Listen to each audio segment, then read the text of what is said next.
What is up, everybody? I'm Mr. Martin, and I am making my fourth video on Islam. I am very much tired of recording this lecture.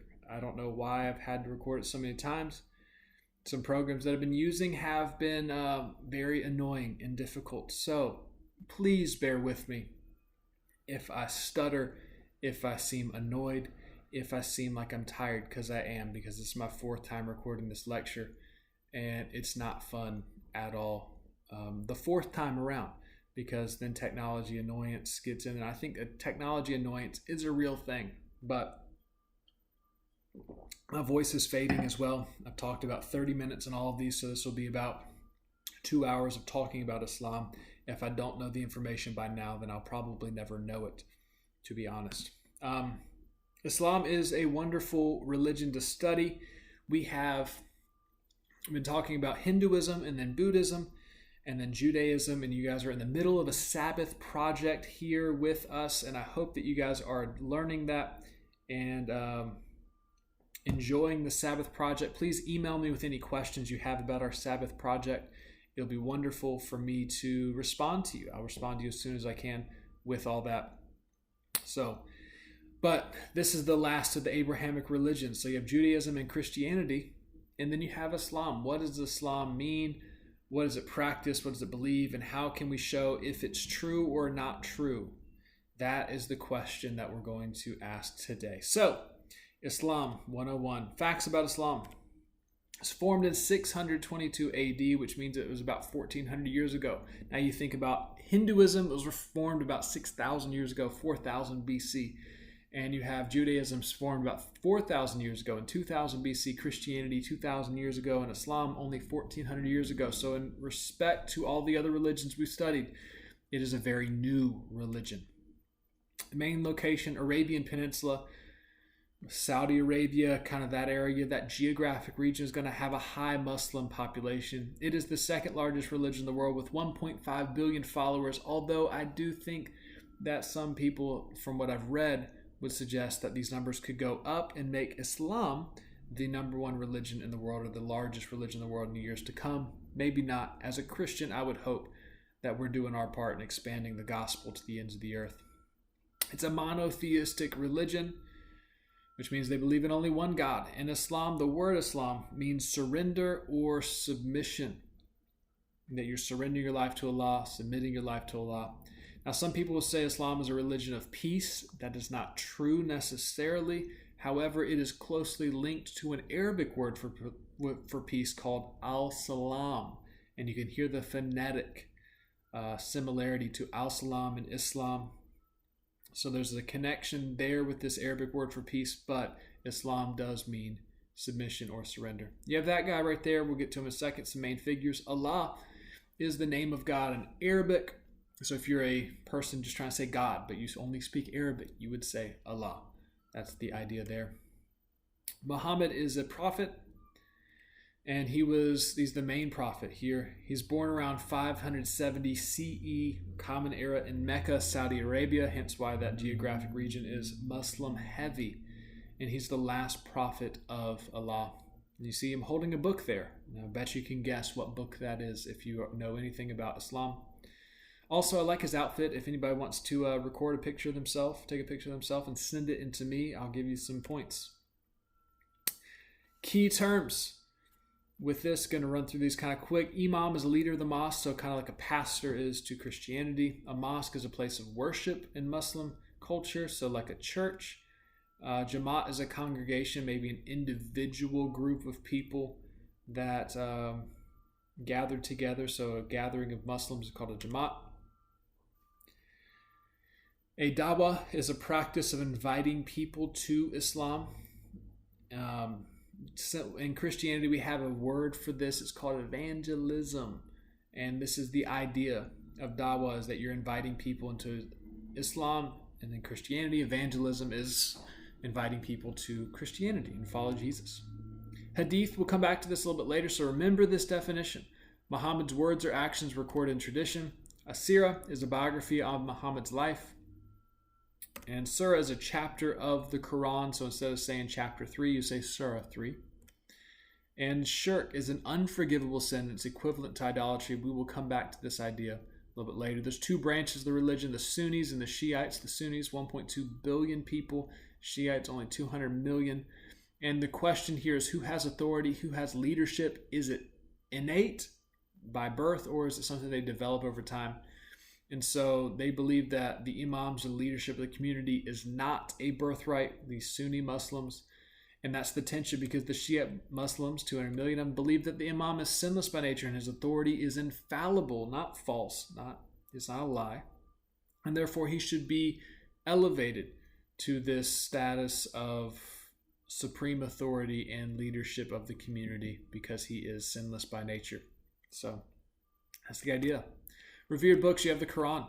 It's believed to be infallible, and it's the revelation by God to the Prophet Muhammad. If you want to do some research into how the Quran was given to Muhammad, please do so. We're not going to cover that today. Wisdom for life is contained in it, how you should live, how you should pray, how you should follow and practice Islam, how you should respond to different situations, what you should do as a Muslim. This is all practiced and written down in the Quran. Some basic ideas. There is one God, and only one God, not multiple, not 3, not 2, not 500, this one God. We talked about that a little bit. They do believe in the prophets of God. Noah, Abraham, Ishmael, Isaac, Jacob, Moses, Jesus, and Muhammad are all prophets of God in the Quran. Yes, Jesus is mentioned in the Quran. Moses is a revered prophet in Islam. And so you have a lot of similarities with Moses, Jesus, Jacob, Isaac, Abraham, and Noah mentioned here that also overlap into Judaism and also overlap into Christianity. But please don't get confused. Just because they overlap doesn't mean that they're the same stories or even the same beliefs about each individual, specifically with Jesus. They do believe that there will be a day of judgment. The good people rewarded, the wicked will be punished, and salvation is a combination of belief in God and good works. There's a story that a guy named Ravi Zacharias tells about his Muslim friend, and he says that his friend said that he records his steps every Friday whenever he goes to the mosque to worship. And he writes them down in his journal at the end of the day just to count, and so that the day of judgment will happen, and he'll have a way to present an accurate number of how many steps he's taken to the mosque every single Friday as a way of saying, like, I took this many steps for you. I've done all these services and deeds for you. Please let me into paradise, because in Islam, belief in God's not enough. Good works have to be a part of this whole thing, and for this, your good works have to outweigh your bad works. So if you have more bad deeds and bad works than good deeds, well, you still don't get into paradise, you don't get into heaven. But if you have more good works than bad deeds, then you do get salvation, you do get into heaven. So Islam, it's all about the good outweighing the bad, hence why that guy was recording all of his steps so that he could present that one day. You have 5 pillars, 5 central truth beliefs about what you have to believe and practice as a Muslim. Now, these could be the 5 truths. The 5 pillars is what it's called, though. The Shahada is a declaration of faith that Muslims will recite, and this is what it is. There is no God but Allah, and Muhammad is his messenger. Then you have Salat, which is ritual prayer, reciting different prayers that have been passed down through all the traditions. Zakat is almsgiving, which is 2.5% of your wealth given to the poor. Saum is fasting during Ramadan. Ramadan is the holy month of fasting and prayer. It's coming up in May. And you'll find Muslims worldwide participating in Ramadan. And then you have Hajj, which is pilgrimage to Mecca. Mecca is the birthplace of Muhammad, hence why people would want to take a pilgrimage to Mecca. And there's also a shrine in Mecca as well.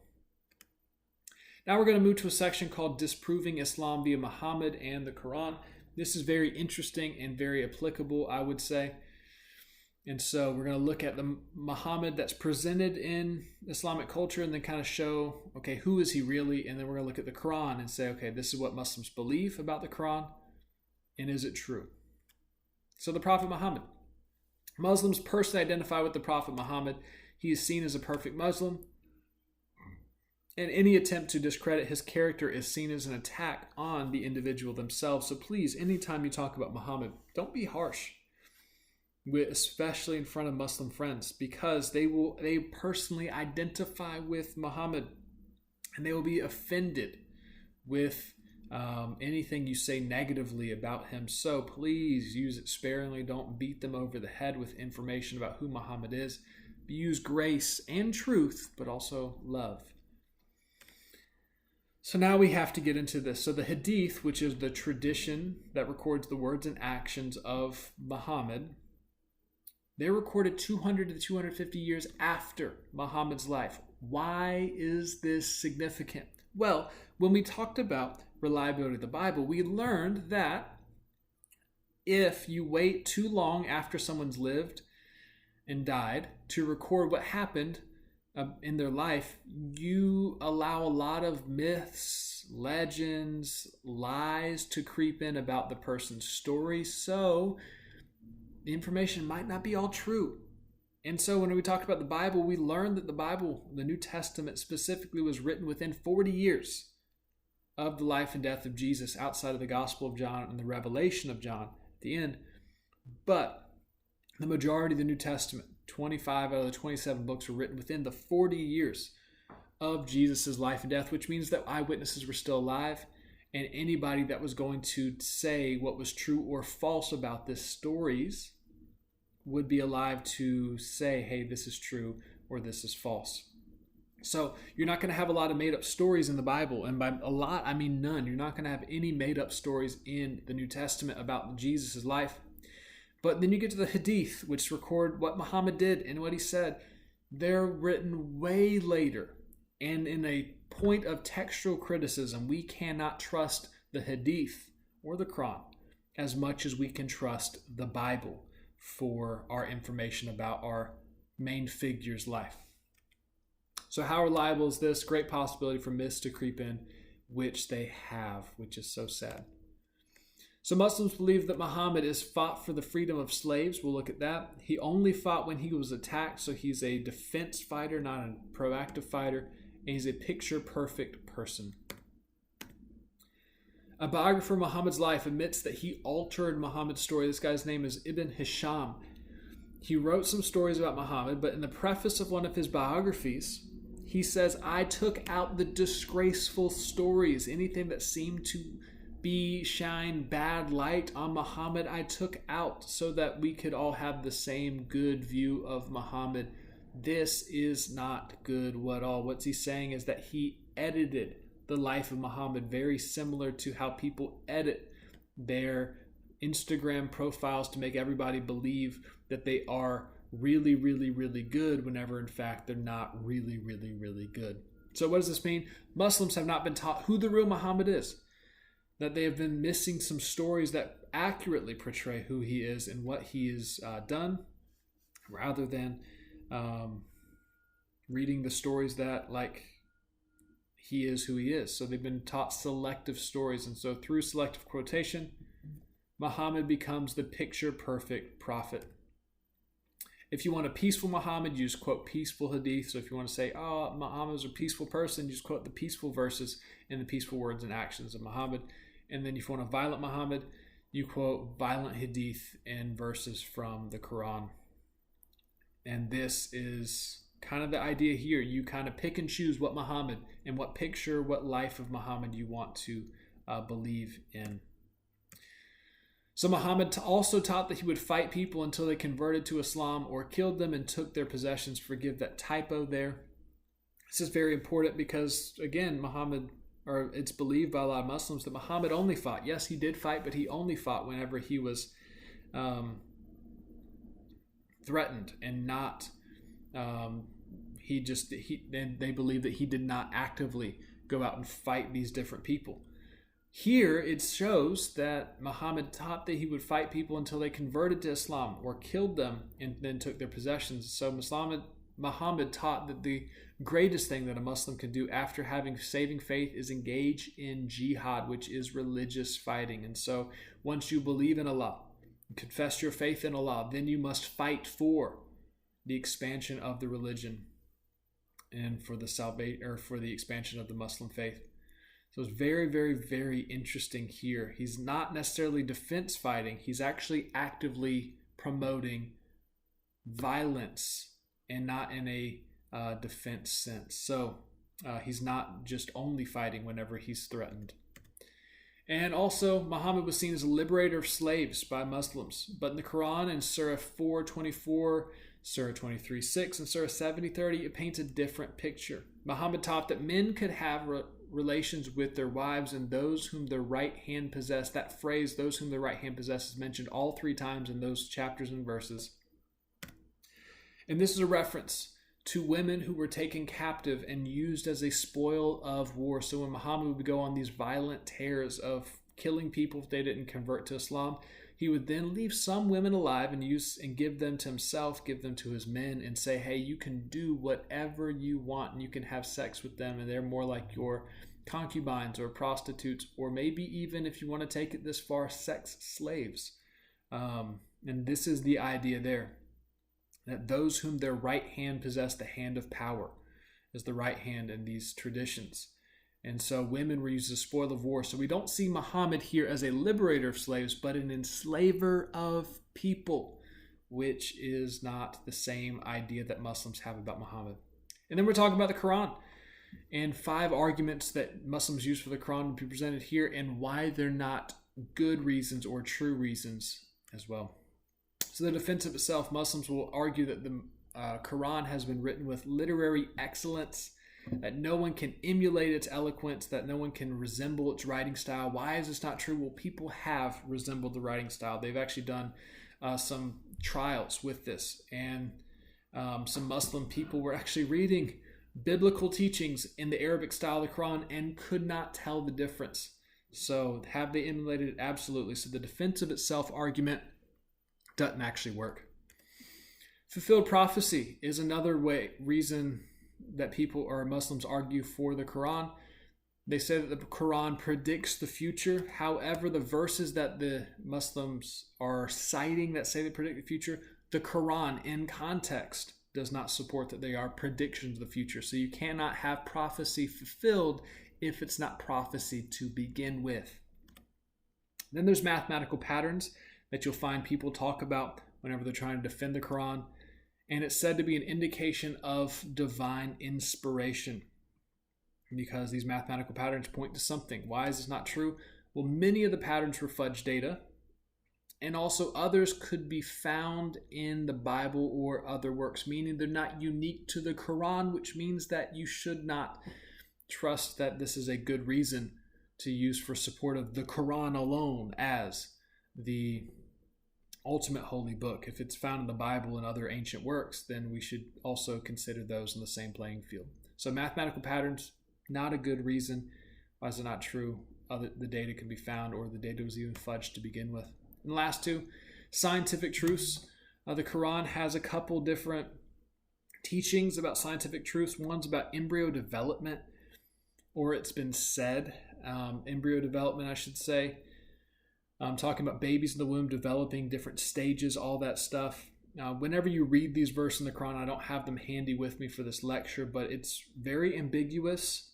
And whenever you're talking to Muslim scholars or watching videos of Muslim scholars or reading their works, they're making way too big of a leap with the interpretation of these words to say that they're talking about embryo development, which at the time was like 700, 800 AD, which is like 1200, 1300 years ago from here, which we wouldn't have ultrasound. So it would be a good thing, and it would be a sign of divine inspiration of the Quran if this was true, but it's just way too big of a leap with the interpretation of these words. And they're kind of like standing on a limb, going out on a limb very far, and even sawing off the limb that they're standing on, in my opinion, with their interpretation of the words. So A scientific truth argument, not a good one because it takes way too much faith and way too much belief and very loose interpretation of words to make this assumption. And the last one, textual preservation. The Quran is said to never been altered or changed one time. Why is this not true? Well, the Hadith tells us that Muhammad would recite the Quran differently each time he would present it. And if we're going to argue that the Quran has never been changed, then why is Muhammad changing it whenever he recites it? So the Quran has been altered. The verses have been altered. So that argument falls on its head using Muslim tradition, which is kind of interesting. So those are 5 arguments that Muslims use for the Quran and why they're not true. Then we compare it to Christianity. Views of God. Islam says that God is not a father and he has no son. Why is this significant? Because in Islamic tradition, if you understand this, then you understand half of the Quran. This is very important for Muslims to understand, which makes a big difference when you consider Christianity, because it says that God is a father and God does have a son, which is a good thing because I love God, my Father, and I love Jesus Christ, his son. And if you believe that, then you cannot be a follower of the same God of Islam, because some people will say they're the same God because they come from Abraham, but their approach to God and their beliefs about God are far different than each other. So Christianity and Islam are very, very different when it comes to the idea of God. Views of Jesus. Jesus is a prophet in Islam, not God. Believing Jesus is God. So if you were a Muslim and said, you know what, I believe in Jesus now, it's like committing idolatry, sending one to hell, which means that it's very hard for a Muslim to come to faith in Jesus specifically because, or any other faith really, because it's believing somebody else is God, and this is the idea of shirk, and it's an unforgivable sin. And they are told if they're wrong, that following Jesus actually isn't the true thing, and Islam is true, then you're going to hell, and there's no way you can come back to saving faith. So it's a very, very big deal if a Muslim changes religions and converts from one to another. So believing in Jesus is like committing idolatry, sending one to hell. It's very, very serious. Nabil Qureshi talks about this in that video you're going to watch on Wednesday, Thursday, depending on when you want to watch it, or even today, who knows. Christianity says that Jesus is the Son of God, not just a prophet. He is the Son of God, and he is God. Witnessing to Muslims. So just some practical tips. Emphasize the divinity of Jesus. He claims to be God multiple times. You got John 8:58, John 18:3-8, Mark chapter 14, verse 62. Jesus all claims to be God and has specific references to the Jewish idea of God, which means that it's really, really specific as to which God he's claiming to be. He died on the cross. Muslims don't believe that Jesus died on the cross, that it was somebody else dying in his place, or that he actually didn't die on the cross. He merely fainted.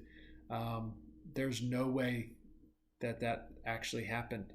He definitely died on the cross. Blood and water comes out of his side whenever he's stabbed. And it was really him. You had witnesses that looked at him as he died. And so he definitely died on the cross. He was resurrected from the dead. This is one of the most well-attested miracles in all of history.